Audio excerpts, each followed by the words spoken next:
Morning. And thanks for being here today to worship with us online. I know that you're watching this online because those at the building are getting me preaching live. It's the same sermon, but they get the added bonus of watching me stumble over my notes and lose my place. I don't do that here because I can go back and edit myself and start over. I am thinking about including a blooper reel at the end of every service. This is not the first time that we have studied the role of women in the church. I remember 35 years ago or so suggesting in a Bible class that women may have a wider role to serve in the church. It was a purely hypothetical observation as we worked through one of the texts in the class. This was way before we started getting radical and allowing girls to run the PowerPoint and all of that. I just raised the possibility that maybe we could rethink some of these texts. Well, you would thought that I had sacrificed a pig on the altar in the Holy of Holies and not just a sacred cow. One older woman objected and continued to object not only during class but after class, loudly. She continued fussing until both of us were late getting to the worship service. I tried to talk to her to smooth things over. She was having nothing of it. Well, afterwards, Matthew 18 kicked in, and so I decided to go and see her and take one of the sisters with me as a witness or bodyguard. She wouldn't listen to me then either to me or the sister. Finally, I asked her this: do you think you're really honoring Paul's command to suffer not a woman to teach or to usurp authority over the man by screaming at me in Bible class? Were you obeying that women should learn in quietness and full submission when you refused to listen to me teach? She paused for a moment and said, well, this is different. You're wrong and I'm right. An old saying suggests that sacred cows make the best burgers, but not everyone is willing to swallow that. Our sacred cows sometimes do get in the way of us reading the Bible afresh. Today we come to the most troublesome text in dealing with women's role. And by troublesome, I don't mean it's the hardest one to explain away. I have no desire to explain anything away that God says to us in Scripture. But I think we need to find out what God said and what God says. And sometimes there's a difference between those two, right? God said that a rapist should be fined and forced to marry his victim, but that's not what he says today. God said that slaves were to obey their masters and just as they were obeying Christ. But that's not what he says today. God said that women should not braid their hair or wear gold. But that's not what he says today.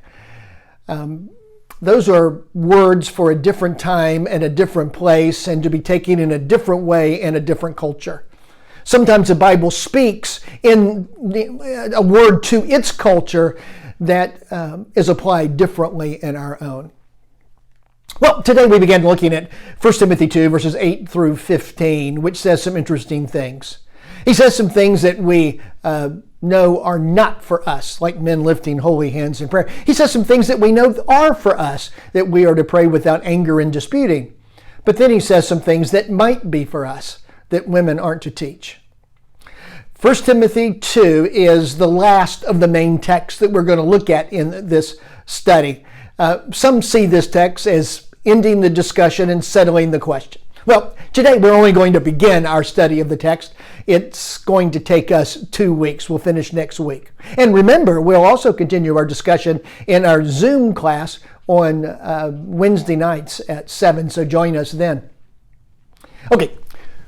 Before we get to the specific text on women, we need to spend some time in the context of the verse to set it in some kind of framework. Paul writes 1 Timothy to Timothy while he was serving in Ephesus. In 1 Timothy 1 verse 3, as I urged you when I went to Macedonia, stay there in Ephesus so that you may command certain people not to teach false doctrines any longer. So, Timothy is working in Ephesus, and his main job is to make sure that people don't spread false doctrine. The problem here wasn't with out-of-towners who were blowing in from other places to stir up trouble. Paul dealt with that kind of thing a lot with the Judaizing teachers. But this is different. These are Ephesian locals, wannabes who want to be teachers but don't know their stuff. So Paul says in verse 7, they want to be teachers of the law, but they do not know what they are talking about or so confidently affirm.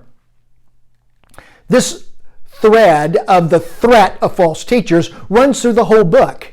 In fact, he finishes the book in chapter 6 with this long harangue against these false teachers. It begins like this: if anyone teaches otherwise and does not agree to the sound instruction of our Lord Jesus Christ and to godly teaching, they are conceited and understand nothing. And it goes on to talk about them. Well, the false teacher here understands nothing, but Paul understands Ephesus. He spent more time working in Ephesus than any other church. He knew the people. He knew the problems. He knew the people causing the problems. He even mentions a few by name. He warns Timothy that he's going to have to deal with these same people and same problems as he works there. Now, in 2 Timothy, Paul makes these false teachers sound absolutely apocalyptic. So he starts chapter 3. There will be terrible times in the last days. People will be lovers of themselves, lovers of money, boastful, proud, abusive, or disobedient to their parents, ungrateful, and unholy. And he goes on. Well, this is the way it's going to be when the world comes to an end, right? Well, maybe. Actually, probably. But Paul is not talking about the end of the world. That's not the last days he's talking about.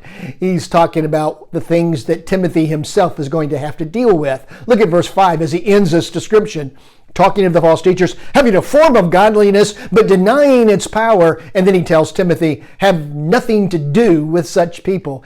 These are the folks that Timothy's going to have to deal with and was dealing with. This is not an end-time possibility, but an imminent threat. These false teachers, as Paul goes on, have a specific target. They're going after the low-hanging fruit at Ephesus. The first part of verse 6, they are the kind that worm their way into homes and gain control over gullible women. So women were targeted by false teachers because they were seen as gullible. The word here literally, little women, as in weak, or as the New Living Translation has it, vulnerable. In fact, continuing from the New Living Translation, vulnerable women who are burdened with the guilt of sin and controlled by various desires. Such women are forever following new teaching, but are never able to understand the truth. The false teachers were leading people astray. Timothy's job was to stop that. And they were targeting particularly vulnerable women. Some wanted to teach, but they didn't know what they were talking about. Maybe all of that gives us a little bit of insight into why it is that women were not to teach at Ephesus. Okay, back to 1 Timothy. Timothy's introduction in chapter 1 is about false teachers and Timothy's job to deal with them, but he begins his basic discussion with chapter 2, starting first of all. So these are the topics he's going to deal with as he starts. He starts, I urge then, first of all, that prayers and petitions and intercession and thanksgiving be made for all people. I urge then, he ties it back to his introduction on false teachers. His first point here is that because of the difficult times they're going through, they need to be dedicated to prayer, which makes sense. They lived in difficult times, so they needed to pray. That's good advice for all of us who live in difficult times, and in reality, what times aren't difficult. They are to offer petitions, prayers, intercession, and thanksgiving. I don't think we need to note the technical differences between all those synonyms for prayer. He's just emphasizing prayer. This is like prayer to the fourth power. They are to pray for peace so that they can live and preach the gospel. But that means that they need to be prepared to live peaceably within themselves. So his next section, linked to the first by a therefore, is about men praying. Therefore, I want men everywhere to pray, lifting up holy hands without anger or disputing. Hey, there's no reason to pray for peace if the church itself refuses to live in peace. So men are to pray everywhere, lifting holy hands without anger or disputing. Now that lifting of holy hands is part of the command, but is that significant for us? Well, maybe part of the idea is if you're lifting holy hands in prayer, you don't have a clenched fist. His idea is to pray and to live in peace. And now he switches from the men and we finally get to the text on women. But this is connected as well. I also, note that word, want the women to dress modestly with decency and propriety, adorning themselves with not with elaborate hairstyles or gold or pearls or expensive clothes, but with good deeds appropriate to women who profess to worship God. The word also is the Greek word for likewise or in the same way. It's just another way of saying therefore. So therefore, after talking about false teachers, men, first of all, are to, or the church is first of all to pray, and therefore men are to pray, lifting holy hands. And so likewise, in the same way, women are supposed to pray. Just as men are supposed to pray in a certain way, women are supposed to pray in a certain way. Men are to pray raising holy hands without anger and disputing. Women aren't to be a distraction in times of prayer by the way they dress. Now, this is talking about prayer time or what we would call the assembly, but it applies, of course, everywhere. Men weren't to just live without anger in church. It wasn't okay for them to lift holy hands in prayer without disputing in church and then go have a fist fight after church was over. And so for women are to dress modestly at all the time, but he specifically here is talking about the assembly. The connection between the section on men and women and how they are to pray is even tighter. There is no main verb here in verse 9. It has to be supplied from verse 8. Literally what Paul says here is, likewise women with modest garments. There's no verb. You have to swipe one from verse 8.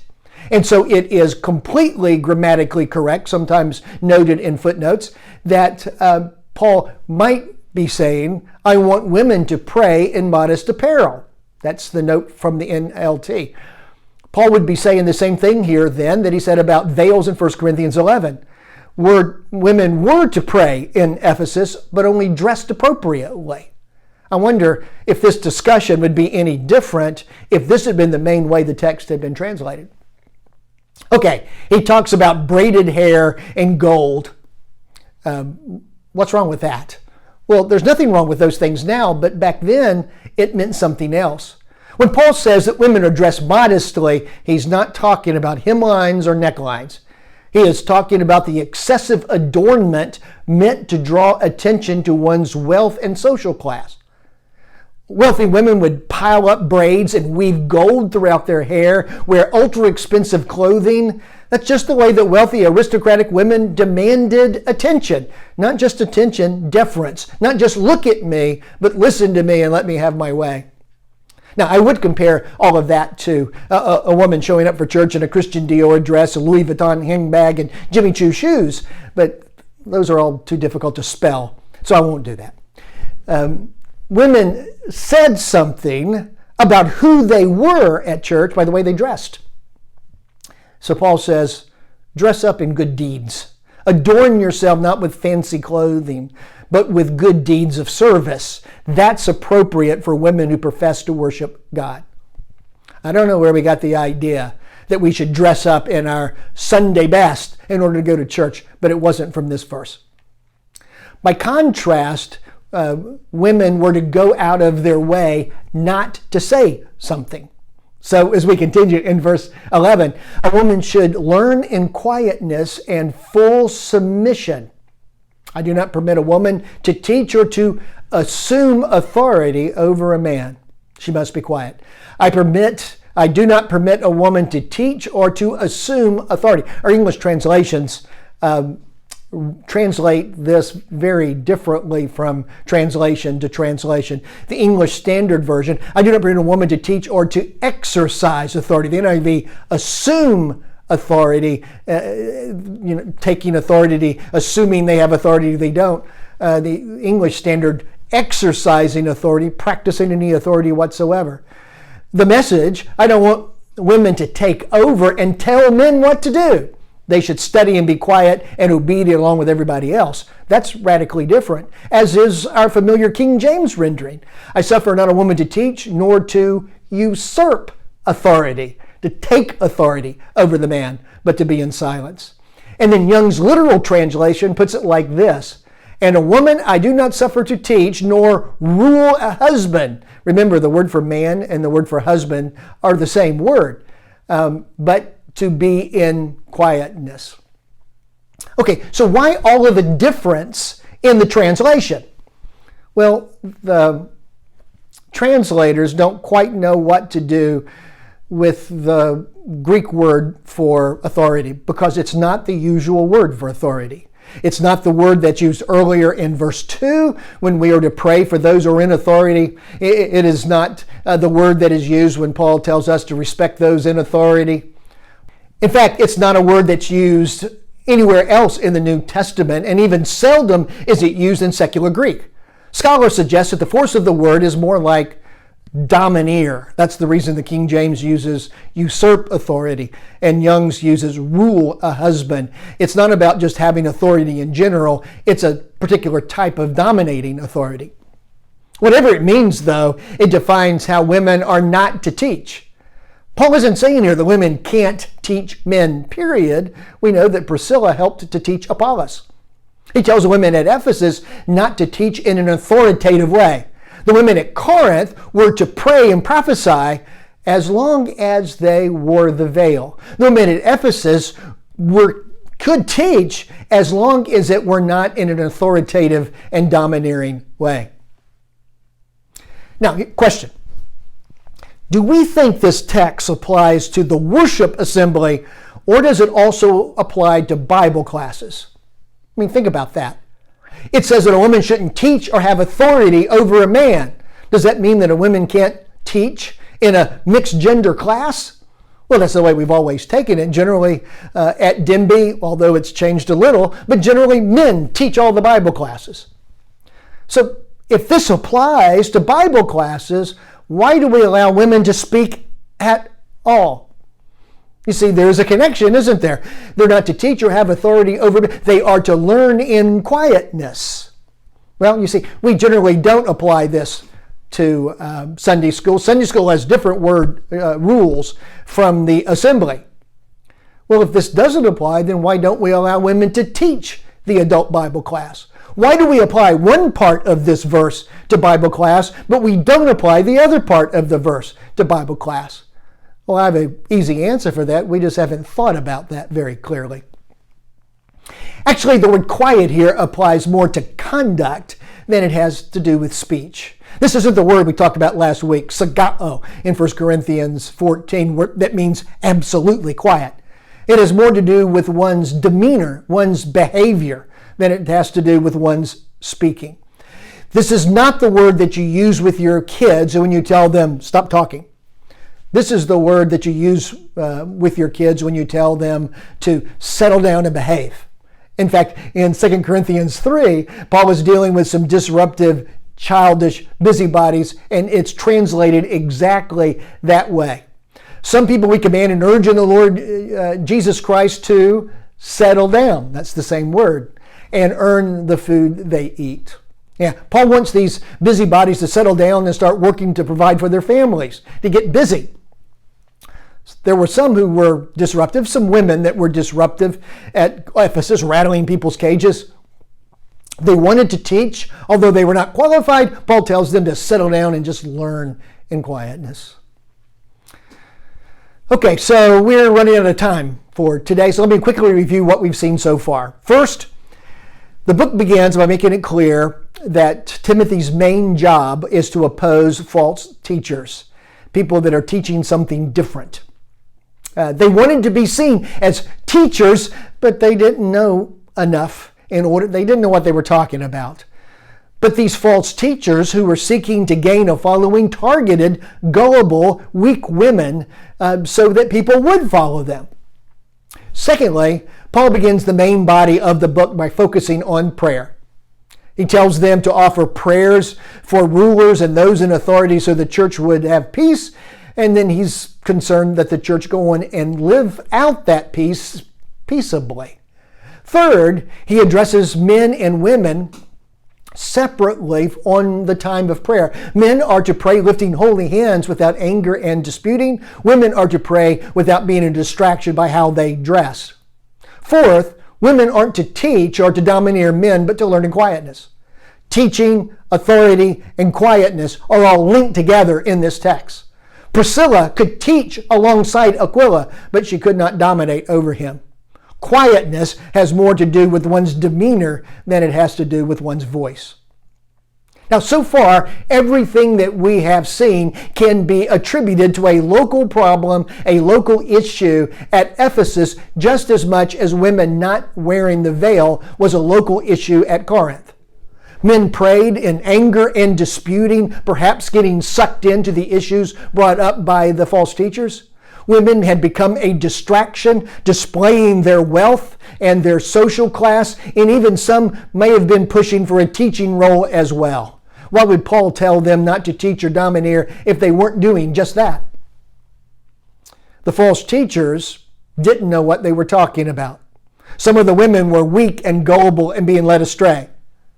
Maybe women weren't to teach, not just because they were women, but because they were not qualified, because they had been sucked in by the false teachers, but maybe because they were causing problems. Well, maybe. Next week we'll look at the rest of the story, and as he continues in verse 13. For Adam was formed first, then Eve. And Adam was not the one deceived. It was woman who was deceived and became a sinner. Now, this seems to take the issue out of Ephesus and push it all the way back to the Garden of Eden. It can't have to do with culture if it applied to a time before there was culture. Man was created first. Woman was created to be his helper. God made men to teach. Therefore, he made women to be quiet and take care of potlucks. And that is just about that. Or is it? Is there another way that we can and should read this text? Is there something else going on here that leaves room for another application? What does it mean for women today, what they can do and what they can't do, and what they should be doing in church? Well, you'll have to come back next week and see that for yourself.